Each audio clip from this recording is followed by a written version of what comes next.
Apakah kalian tahu, rumah ini adalah rumah keluarga Bung Karno, dan rumah ini diberi nama Istana Gebang.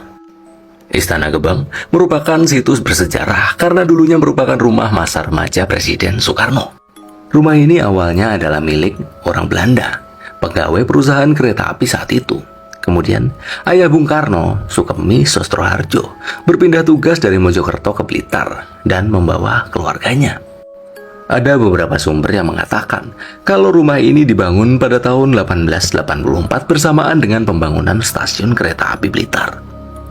Keluarga Bung Karno mulai menempati rumah ini antara tahun 1917 sampai 1919. Saat itu, Soekarno baru menginjak masa remaja, yakni antara umur 16 sampai 18 tahun, karena lahir pada tahun 1901. Keluarga kakak Bung Karno, Bu Sukarmini Wardoyo, yang terakhir meninggali rumah ini. Kemudian pada tahun 2012, Istana Gebang diserahkan kepada pemerintah Kota Blitar. Di dalam bangunan utama, terdapat 5 kamar. 2 kamar depan dengan pintu penghubung adalah untuk tamu. Kemudian, 1 lagi ada di kamar Bung Karno pada saat masa remaja. Selanjutnya, kamar di samping ruang keluarga adalah kamar kakak Bung Karno, Sukarmini Wardoyo. Lalu sampingnya merupakan kamar ayah dan ibu Bung Karno. Setelah kedua orang tua Bung Karno meninggal dunia, kamar itu ditempati Bung Karno yang saat itu sudah menjadi Presiden Republik Indonesia. Bagian tengah rumah utama merupakan ruang keluarga. Terdapat meja, kursi, dan beberapa perabotan yang masih asli sejak dahulu.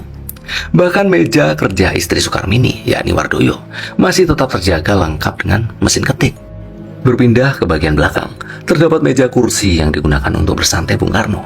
Di meja ini juga pernah dilakukan pertemuan para anggota PETA sebelum melakukan pemberontakan terhadap Jepang di bawah pimpinan Supriyadi. Ada beberapa ruang di bangunan belakang. Pertama adalah ruang makan keluarga Bung Karno. Di sampingnya ada ruang abdi dalam yang kini menyimpan barang-barang lawas.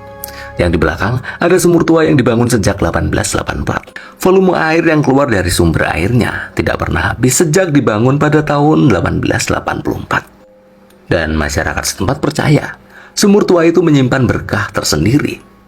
Usia sumur yang sudah ratusan tahun membuat aura mistik selalu menyelimuti tempat tersebut. Konon, setiap malam atau saat-saat tertentu tercium aroma dupa atau melati wangi yang sangat menyeruak. Oleh karena itu, tak heran jika sering terjadi kejadian mistis di tempat tersebut. Disinilah Bung Karno menimba air dari sumur dan kemudian mengisi ke bak mandi. Di belakang terdapat ruang dapur. Terdapat kompor atau tungku zaman dahulu yang masih menggunakan kayu bakar. Ada pula kamar mandi asli Istana Gebang yang dulunya juga digunakan Bung Karno. Ruangan selanjutnya adalah garasi. Ada sebuah mobil sedan Mercedes lawas yang pernah dipakai Bung Karno ketika menjabat sebagai Presiden Republik Indonesia.